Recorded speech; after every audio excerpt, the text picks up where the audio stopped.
ಈಗ DKಶಿ ಅವರು ಅವ್ರದ್ದು ಸಾಫ್ಟ್ ಹಿಂದುತ್ವ ಇದೆ, ಬಿಜೆಪಿಯ ಏನು ಪ್ರಬಲ ಹಿಂದುತ್ವ ಎಡೆಯಲ್ಲಿ ಬಿಜೆಪಿಗೆ ಇನ್ನು ಮುಂದಕ್ಕೆ ಕಷ್ಟ ಇದೆ ಅಂತೇಳಿ ಕಾಂಗ್ರೆಸ್ನವರೇ ಆರೋಪ ಮಾಡ್ತಿದ್ದಾರೆ.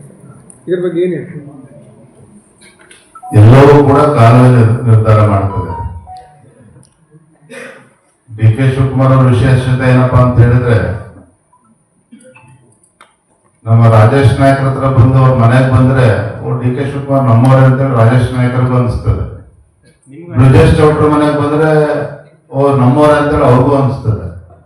ಅಂತ ಒಂದು ಬಹುಮುಖ ಪ್ರತಿಭೆಗಳಿರ್ತಕ್ಕಂಥ ಮುಖ್ಯಮಂತ್ರಿಗಳು ಈ ರಾಜ್ಯದಲ್ಲಿ ಇದ್ದಾರೆ. ಸಮಯ ಬಂದಾಗ ರಾಜ್ಯದ ಜನ ಉತ್ತರವನ್ನು ಕೊಡ್ತಾರೆ. ಇಂಥ ಪರಿಸ್ಥಿತಿ ಎದುರಾಗಿತ್ತ ಅಂದ್ರೆ ನಿಮಗೆ ಈ ಆರೋಪಗಳು ಬರ್ತಾ ಇರೋದ್ರಿಂದ ಸುಮಾರು ವರ್ಷದಿಂದ ನಿಮ್ಮಿಬ್ಬರ ಮಧ್ಯೆ ವ್ಯಾವಹಾರಿಕ ಸಂಬಂಧ ಎಲ್ಲವನ್ನು ಕೂಡ ಈ ಪವಿತ್ರ ಕ್ಷೇತ್ರದಲ್ಲಿ ಶ್ರೀ ಕ್ಷೇತ್ರದಲ್ಲಿ ತಮ್ಮ ಮುಂದೆ ನಮ್ಮ ಕಾರ್ಯಕರ್ತರಿಗೆ ಸತ್ಯವನ್ನು ಬಿಚ್ಚಿಡುವಂತ ಕೆಲಸ ನಾನು ಮಾಡಿದ್ದೇನೆ. ಹೇಳಿದ್ನಲ್ಲ, ಇವತ್ತು ಅಡ್ಡಮತದಾನ ಮಾಡಿರ್ತಕ್ಕಂಥ ಶಾಸಕರು ಎಷ್ಟು ಅಪರಾಧ ಮಾಡಿದ್ರೆ ನಾನು ಆ ರೀತಿ ಏನಾದ್ರು ಅಡ್ಜಸ್ಟ್ಮೆಂಟ್ ಪಾಲಿಟಿಕ್ಸ್ ಮಾಡ್ಕೊಂಡು ನಂದು ಅಷ್ಟೇ ಅಪರಾಧ ಆಗ್ತದೆ. ಅದಕ್ಕೆ ಅವಕಾಶ ಕೊಡುವಂತ ಪ್ರಶ್ನೆನೇ ಇಲ್ಲ. ನನ್ನ ಬಗ್ಗೆ ನನಗೆ ಸ್ಪಷ್ಟತೆ ಇದೆ, ನನ್ನ ಸಂಘಟನೆ ಬಗ್ಗೆ ವಿಶ್ವಾಸ ಇದೆ, ನಮ್ಮ ಕಾರ್ಯಕರ್ತರ ಬಗ್ಗೆ ವಿಶ್ವಾಸ ಇದೆ. ಮುಂದೆಲ್ಲವೂ ಕೂಡ ಒಳ್ಳೇದಾಗ್ತದೆ.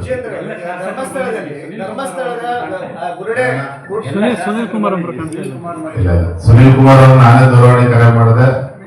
ಅವ್ರ ಕಮಿಟಿ ಮೀಟಿಂಗ್ ಇತ್ತು, ಹಾಗೆ ಬರಕ್ ಸಾಧ್ಯ ಆಗಿಲ್ಲ. ಯಾರಿಗೂ ಇಷ್ಟು ಪ್ರಶ್ನೆ ಇದರಲ್ಲಿ ಈಗ ಬಿಡದಿ ಈಗ ಬಹಳ ಡಿಸ್ಕಷನ್ ಆಗ್ತಾ ಇದೆ. ಈಗ ಕುಮಾರಸ್ವಾಮಿ ಅವರು ಅಲ್ಲಿಗೆ ಬಂದು ಬಿಡದಿಗೆ ಅಲ್ಲಿ ಮಾಡಿ ಡಿಸ್ಕಷನ್ ಮಾಡೋಣ, ಫಾರ್ಮರ್ಸ್ ಜೊತೆ ರೈತರ ಜೊತೆ ನಾವು ಮಾಡೋಣ ಅಂತ. ಈಗ ನಿಮ್ಮ ಪಾರ್ಟಿ ನಿಲುವೆ ಏನು ಇದ್ರೆ ಈ ಬಿಡದಿ ಟೌನ್ಶಿಪ್ ವಿಚಾರವಾಗಿ? ಮೊನ್ನೆ ದೆಹಲಿನಲ್ಲಿ ನಾನು ಪಕ್ಷ ನಾಯಕರು ಆರ್ ಅಶೋಕ್ ಅವರು ಪ್ರಮುಖರೊಂದಿಗೆ ಚರ್ಚೆ ಮಾಡಿದ್ದೇವೆ. ಬಿಡದಿ ವಿಚಾರದಲ್ಲಿ ರೈತರನ್ನ ಒಕ್ಕಲಿಸುವಂತ ಕೆಲಸ ಮಾಡೋದಕ್ಕೆ ಏನು ಸರ್ಕಾರ ಹೊರಟಿದೆ. ಅದಕ್ಕೆ ಭಾರತೀಯ ಜನತಾ ಪಾರ್ಟಿ ನಾವು ಕೂಡ ಅವಕಾಶನ ಕೊಡೋದಿಲ್ಲ. ಆ ಭಾಗದ ರೈತರ ಪರವಾಗಿ ನಾವು ಕೂಡ ಹೋರಾಟವನ್ನು ಕೈಗೆತ್ತಿಕೊಳ್ತೇವೆ. ನಾಳೆ ದಿನ ಬೆಂಗಳೂರಿನಲ್ಲಿ ಅದನ್ನು ಘೋಷಣೆ ಮಾಡ್ತೇನೆ. ಮತ್ತೊಂದು ಕಡೆ ಗೃಹಲಕ್ಷ್ಮಿ ಯೋಜನೆಯಲ್ಲಿ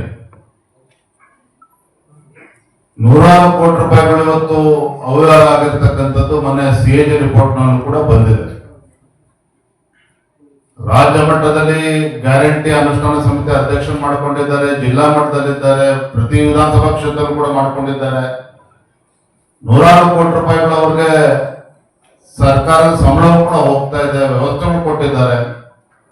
ಇದರ ನಡುವೆನೂ ಕೂಡ CAG ರಿಪೋರ್ಟ್ ಅಲ್ಲಿ ಈ ರೀತಿ ಒಂದು ವರದಿ ಬಂದಿದೆ ಅಂತ ಹೇಳಿದ್ರೆ, ನಾನು ತಮ್ಮ ಮುಖೇನ ರಾಜ್ಯದ ಮುಖ್ಯಮಂತ್ರಿಗಳಿಗೆ ನಾನು ಆಗ್ರಹ ಪಡಿಸ್ತೇನೆ. ಫಸ್ಟ್ ನಿಮ್ಮ ಗ್ಯಾರಂಟಿ ಅಧ್ಯಕ್ಷಗಳನ್ನ ಬರ್ಖಾಸ್ತ್ ಮಾಡಿ.